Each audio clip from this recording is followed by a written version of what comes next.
The first person on the panel is one of the producers of the film, John DeLuca.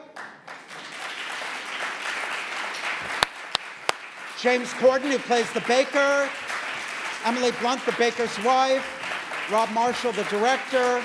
Meryl Streep, the witch. Tracey Ullman, Jack's mom.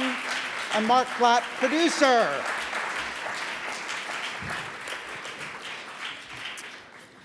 Well, thank you all. Happy New Year to you all. Thank you all for being here. Thanks very much to the panel for agreeing to do this. And great to see some of you again, having met quite a few of you before Christmas. Nice to do it after Christmas, now that the film has opened and been a substantial hit, which is great. We didn't know that was the case last time we met Rob and John and James. So that's very good news. In fact, Marc, there was a very nice article in the LA Times, I think at the weekend, about the success this film has been, and you had some interesting thoughts about it, and maybe you could just compress them into a sentence or two. I also loved your phrase about Sondheim being calculus for actors, which I think is a wonderful comment. Well, I think this has been a joyful experience for all of us. First, to get to work with Rob Marshall is always a great joy. And second, to undertake the great work of Steve Sondheim and James Lapine. So in terms of the business of the movie, we loved the making of the movie, we loved the movie. And our great hope was that the very complex and moving and witty Sondheim Lapine material in the hands of Rob Marshall would find an audience far beyond the ardent fans of Into the Woods, which, you know, is a piece that's beloved by its fans and has a long history. And so to our great joy and delight, certainly in America, the film has been an extraordinary hit. It's about to cross $100 million and is playing in every corner of the country and to all demographics, to all ages of people, because it is an entertainment that works on every level. It has something for adults who understand the great metaphors that lurk underneath the entertainment, and simultaneously, it's full of spectacle and eye candy and great fairy tales for children. And so it's been a great journey, and from a business perspective, we're delighted that it is reaching a very, very broad audience. As a little anecdote, I actually called Steve Sondheim and James Lapine the day after it opened. It opened on Christmas Day, and was able to say to each of them that in that one day, more people saw the film Into the Woods than experienced it in its 2 Broadway runs combined. So kudos to Rob and our wonderful cast for making such a marvelous film. John, I saw you gently knocking wood here while... knock anything. Well, yes, exactly. While Marc was speaking, obviously the success of the film now speaks for itself, but how have you been feeling the last few weeks up to this moment? A bit relieved, you know. It's always tricky with a musical, bringing it to the screen, and you never know what the appetite will be in America or around the world. And then on top of that, you have the Sondheim factor, and he is challenging, and yet, as I don't know if it's calculus, but it's certainly something to reach for, and I think that Sondheim really raises the bar. And I felt when we were doing this that we weren't seeing the lowest common denominator, that we really were reaching for something, and that will touch that many people is that much more rewarding for me and Rob and Marc and this great group we got together. Rob, of course, much of the success of the film is due to you and your extraordinary cast, many of whom are assembled here. Because the cast deftly mixes Brits and Yanks, can you talk a little bit to that mix? Was it always a choice to have the baker and his wife be British, but to have the witch be American? Is this a veiled political parable? It didn't start out like that at all. I mean, I honestly cast the greatest people for the roles. That was the number one for me. I always feel if you do your work, you actually have to do no work at all, because in terms of casting, because people come in and claim the roles, you know. I asked Meryl to do this, which was a dream for me, if you can imagine, for any director. And I asked Johnny Depp to do it, but everybody else auditioned. Everybody else came in. and Redford or sang, because you don't know who does musicals these days. And it sort of lined up in this beautiful way where we had this sort of multicultural cast, and I loved it because it's the intersection of all these different stories. I love that Jack and his mom were sort of this kind of Essex Brits, and the princes were kind of American, wanting to be Brits. Yes. Aspiration. Yeah, exactly. They kind of got more British as the film went on. That's the truth. But I loved all that. I loved that it was sort of different, and that it wasn't sort of, because we're intercutting between all these different stories and these different tales.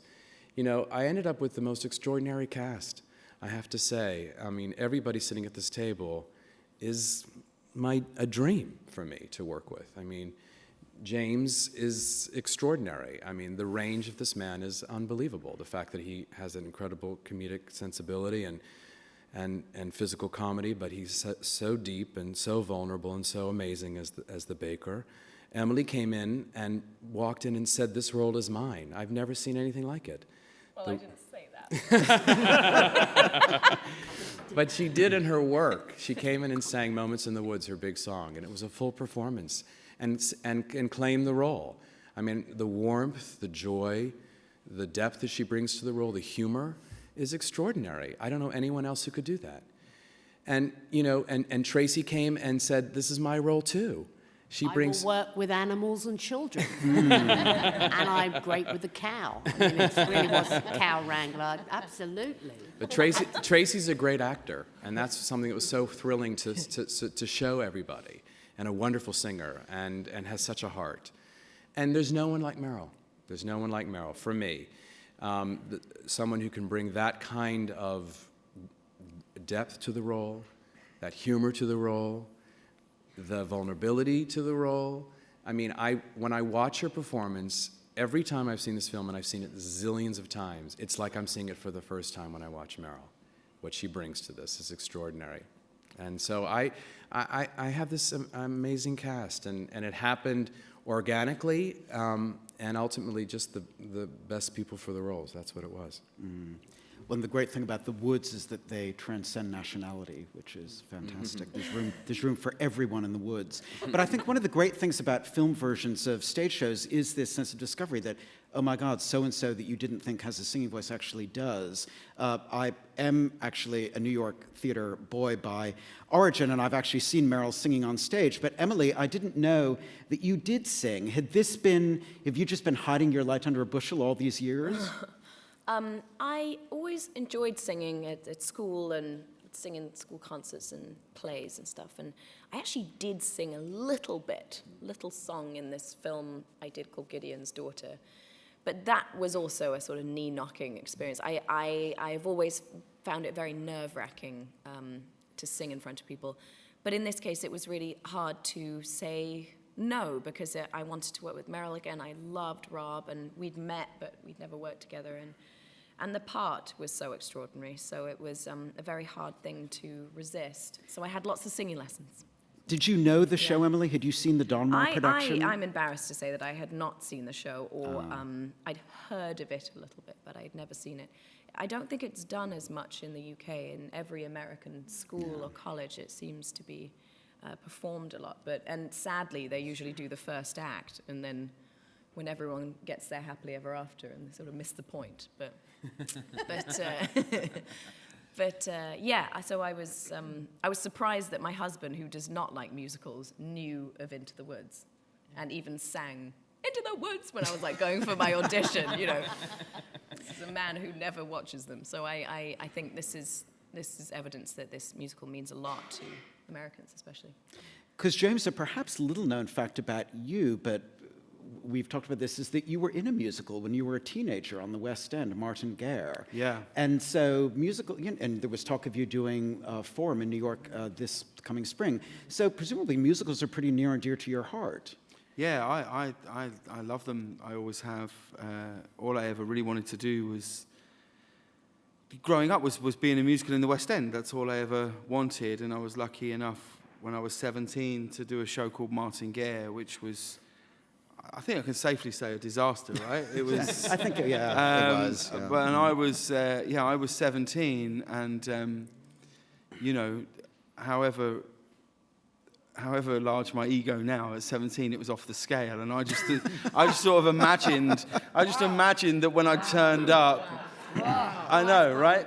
I imagined that I'd turn up in the chorus and someone would go, "Oh, we got to give this guy a song," and I was stood so far at the back of the show that I could really touch the wall for most of the show, and I didn't even have a mic in Act 2. This is a true story. And so I was like, "Oh, okay, I need to go and be on TV to come back and do these things." So I love musicals. I remember seeing Into the Woods and thinking, you know, I wonder if this came back to the West End and I was sort of the right age, that the Baker might be a part that I could throw my hat in the ring for. I never thought for a second that at the moment it would be committed to film with such a director, with such a cast, that I would be even in contention for it. So I'm thrilled to just be part of it, really. And I guess one of the things about doing a Sondheim musical on screen as opposed to most other musicals is that the language is so rich. It's so kind of ornate, and the vocabulary is so extraordinary, and the puns are amazing. And that brings me, Tracey, to really almost the most wonderful rhyme in the whole piece, and I'm sure you know what I'm referring to. Jack's mom talking about, "We've no time to sit and dither while her withers wither with her." It just, I mean, you must never stop saying that in your sleep. It's just such a great thing. I know people that love Sondheim said to me, "You get the line, you get the line." But of course, there's no time to sit and dither while her withers wither. I guess it was written with an American accent in mind. And as you say, it went Essex, wither. Yeah. You know, it changed.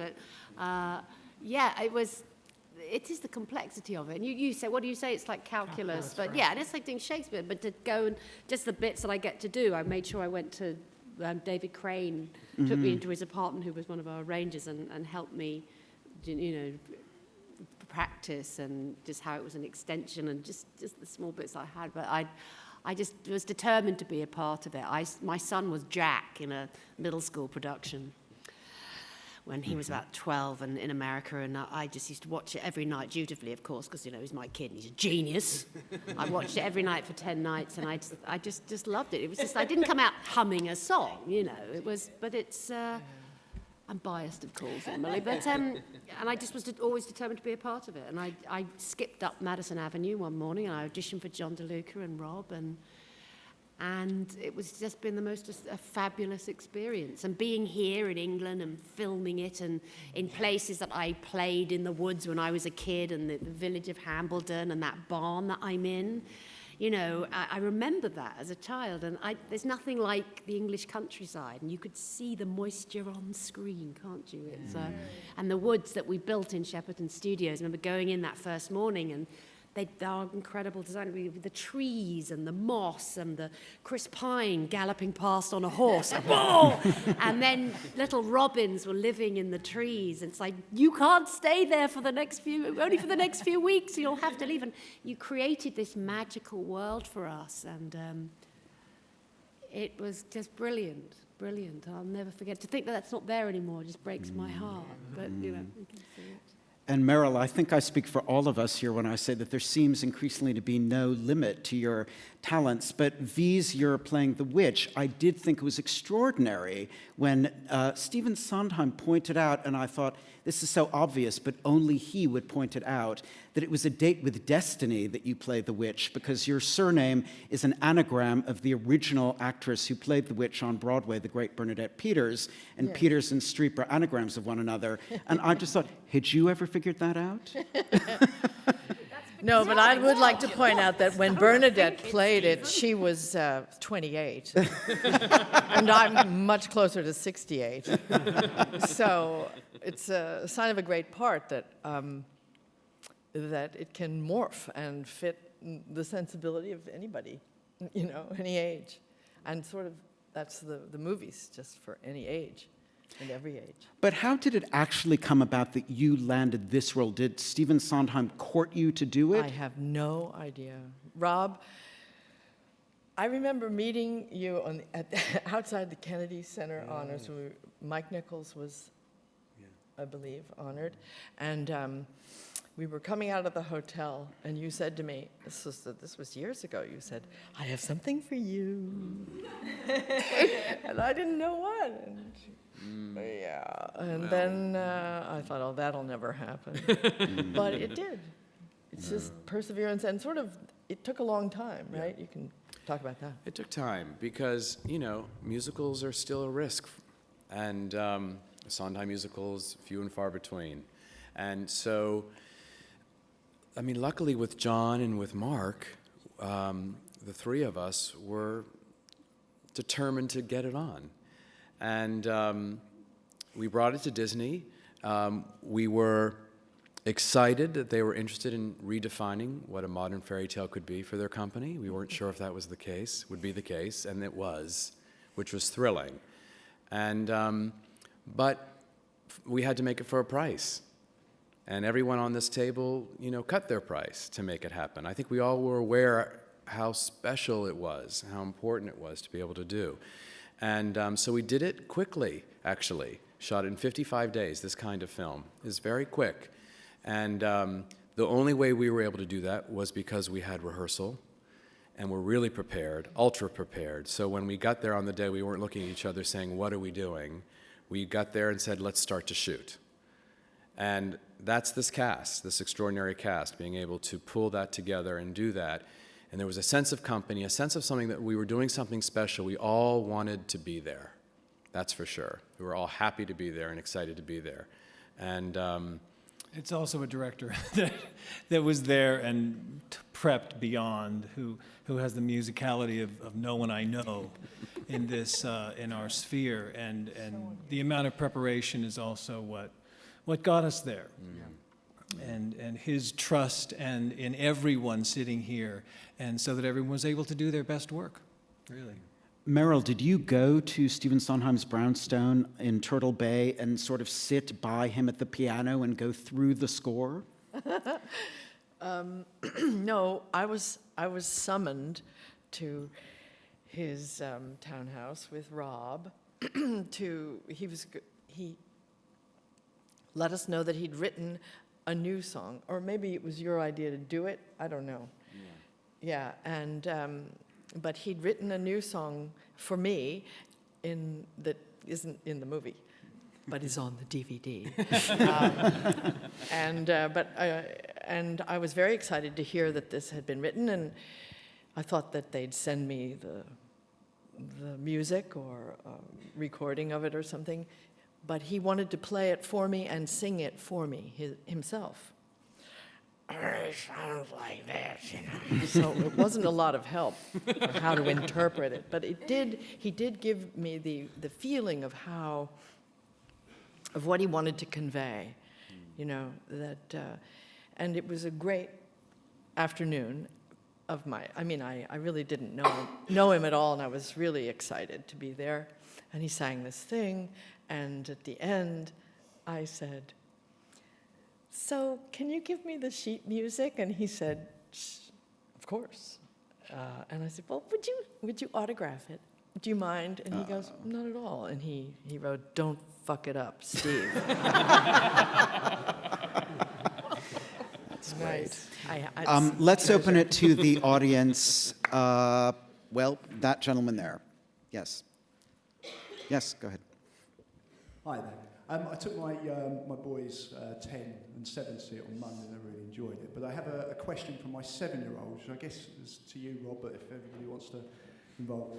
I'm going to read it as he actually asked it. Why is the happy ending not the happy ending? Because the giants attack and then people die. Because it explores the consequences of wishes, And what happens, all these people go out to get their happy endings at all costs, at any cost. And then there are things that happen because of that.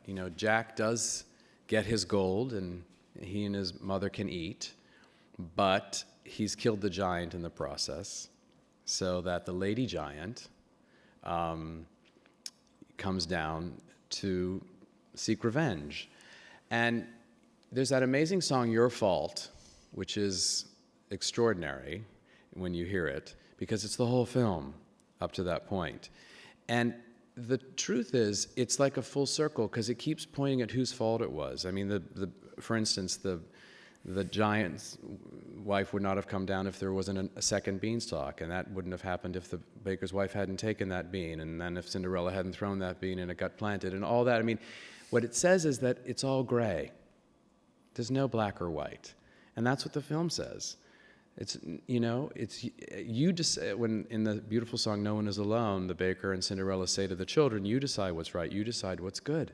And that's really the message of the piece.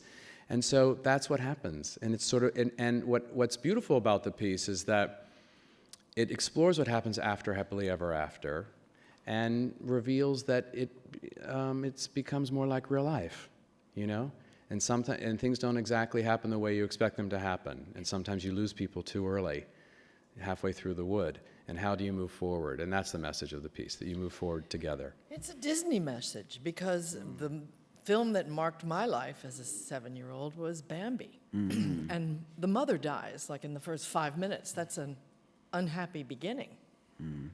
And yet, life goes on. So it's and I think my daughter, who is 22 and doesn't really like musicals, and I showed her the film, and she watched it very seriously. And I thought, oh, she hates it. And at the end, she said, I love everything about this movie. And she said, and after the world falls down, that's what she said. After the world falls down, and there are those little things floating in the air, just it's like debris. Yeah, it was debris in the forest. She said it reminded me of when we lived in New York, and I was in the 5th grade, and 9/11 happened, and she went to school, and her bus stop was at the World Trade Center, and at 8:20 in the morning. And she didn't get to come home for a day and a half because they wouldn't let people back in Manhattan. But she remembered that time, and that was her immediate association, watching this film. Children know bad stuff happens in the world. And I think that ultimately that little potchkey together family, Ursat's family at the end, is very good news for humanity. It's beautifully put. Question just there, yes. It's a question for Meryl. How do you engineer your performance for the film? Because you have to balance... Engineer! It's a lot of math skills, as you can imagine. I'm sorry. I'll come in again. How do you create? I think he was calling you a mechanical actor. Yeah. I'm sorry. I'm getting picked on here. Really. I know. Go on. Sorry. You're in the front row. Emily Blunt. Right, okay. I forgot what I was going to say. How do you create a performance which is rooted in Broadway, but also gives something for the requirements of movies, because you have to balance both? Oh, yeah. Well, I knew going in that I'd have to really work on my lung capacity and my ability to expand the sound that I'm normally use when I'm yelling at people or singing. And so I swam a mile a day in the summertime, just before we went. And it just gave me a lot of breath. That was good. But also the great luxury of film is that, and of this production, is that if you go see Into the Woods in the theater, in a really, really good production, you'll pick up 95% of the lyrics, maybe. But you'll miss. There's not one word that's missed in this, except for the things that were cut. Anyway. And that's the luxury, because there's an intimacy that you... So I guess that's Rob's genius at being able to accept filmically a big sound and yet still have the intimacy and have them married in one filmic language. That's unusual. You know, you can imagine how badly this could have gone if it were just presented as in the Broadway way. But this is a little of everything, and that's good. Question just behind. Yes, you. Yep. There's another question for Meryl. I wondered what your reaction was when you first saw yourself as the witch in her original form, and slightly cheekily, did you make it think it would be you had you not taken better care of yourself in real life? Well, interestingly, there wasn't that much work to be done on the old witch. The one who transforms had a lot of makeup and work on her. Just there. Sort of following on from that, Tracey, was this a case of a role where you went in and you'd had to leave all your vanity in the dressing room and just roll around in the mud? And given how a lot of the industry is about being glamorous and looking great, was that kind of fun to just, I'd say, dowdify yourself, I guess? Well, I'm sick of being a sex symbol. I've really handed all that over to Emily now. And I can relax, and that's great.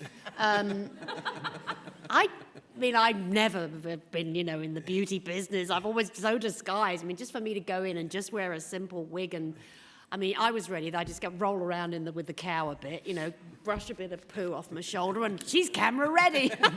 I love it, and I don't personally have any vanity about it. I think I look fine in it, actually. I look like an Ingmar Bergman movie when I pull that sheet down. It's so beautiful. And Dion BBR, our DP, the best. So, no, there's no vanity involved for me. I like you in your first look better. Weirdly enough, I was the only one that when you came on beautiful, I went, I like the first look. Apart from the I tea. did too. Apart from I the did tea. too, because it's a lot more like me. There's a question at the back there. Yes. Mm-hmm.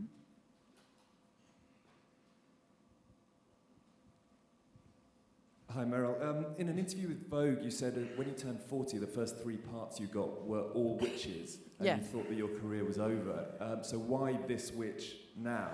And as a sort of second part to that question, given Russell Crowe has reignited the debate this week, are there quality roles for older actresses out there?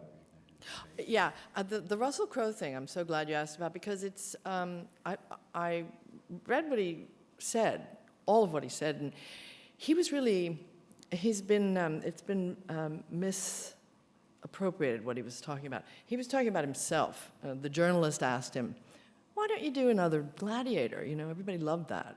He said, I'm too old. I can't be the Gladiator anymore. I'm playing parts that are appropriate to my age. He said, and as, then the conversation went on to actresses, and so that was proving a point that he was talking about himself, as most actors do.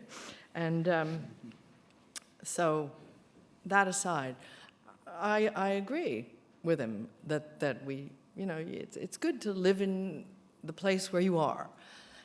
Having said that, this witch was created by a very, very young woman. So it was easier to do that, to make the transformation, because you can put old age on. It's a lot harder to take it off. What was the question? The Russell Crowe thing I remembered, but the first part I don't remember. Your witch rule. Why this witch? What? Why this witch? Turning down witch Why, roles. why this witch? Oh, yeah. Well, because I felt, age appropriate. I felt it was time, and it was not time at 40. And also, I just had a political sort of reaction against the concept of witches, of old women being demonized and sort of, age being this horrifying, scary thing. I just didn't like that. I didn't like it when I was a little girl. I don't like it now. But this is a complex thing. This Every single person is at war with themselves in this, except Rapunzel, who's perfect, right? But everybody wants a good thing, or for bad reasons. I mean, no, the other way around. Yeah, they're after something, and they're willing to compromise everything to get it. Was there a question from the man at the Yes, yes. Hi guys. First of all, congratulations on a beautiful piece of cinema. It's a wonderful cast, and it's so nice to have so many of you here today. But of course, one notable exception is the magnificently talented Johnny Depp. I'm wondering if, Rob, if you could talk about what you felt he brought to this production, and for the rest of the cast, what it was like working with him on it. Well, it's interesting because Johnny had sort of a small role that really dealt only with Little Red Riding Hood and the baker. And that was sort of the episodic nature of the piece. Here's the thing. I've worked with Johnny. He is a creative force and an extraordinary man in so many ways, and so kind and so wonderful to work with, and generous beyond belief. And he was excited to be part of a company, I have to say, in a small part. That was exciting for him, not to carry a film. And it's almost a cameo in a way. But I think the fact that John and I were doing it was really important for him. He's very keen on working with people that he loves to work with, and we love to work with him, and he loves to work with us. And I think he was excited about doing another Sondheim musical. That was thrilling for him. He said, I can't believe I've done 2 Sondheim musicals in my life. He never imagined he'd ever do a musical in his life. So he loved the consistency of that and continuing with that. But mostly I think he was excited he wanted to play the big bad wolf, you know? And he was inspired by the 40s cartoons. He loves cartoons, and he was inspired by the Tex Avery cartoons, you know, the one with the zoot suit. So he and Colleen created this outfit that sort of, you know, resembled that as seen through a child's eyes. And he loved every moment working on this piece. And I think he really missed the he wanted to work with everybody. He was desperate to work with Meryl, that's for sure. But he was just happy to be part of it. He's really cool. Like, that was my overwhelming feeling. I only did like half a day with him, but like, you're just, I don't know. I felt like I was back at school trying to like hang out with a cool guy, you know, and he's kind of like, you're just hoping a bit of it will just land on you for like an hour, like, because you're just, I don't know, you're kind of just, yeah, man, so cool. What are you, you know, and I don't wear bangles and necklaces and stuff, and if I did, I'd look stupid, and yet it all just works with him. It all just flows off him. So I was pleased just to be in his orbit for an afternoon, and then I got to kill him. So.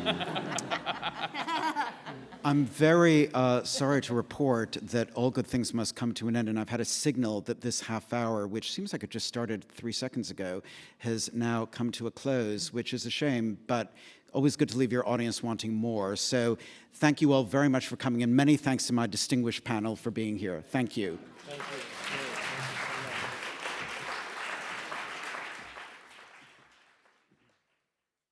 Ladies and gentlemen, you're watching Hey You Guys! Hey You Guys, huh? Hey You Guys. Is that from the Goonies? It is indeed, yes. Nice. Hey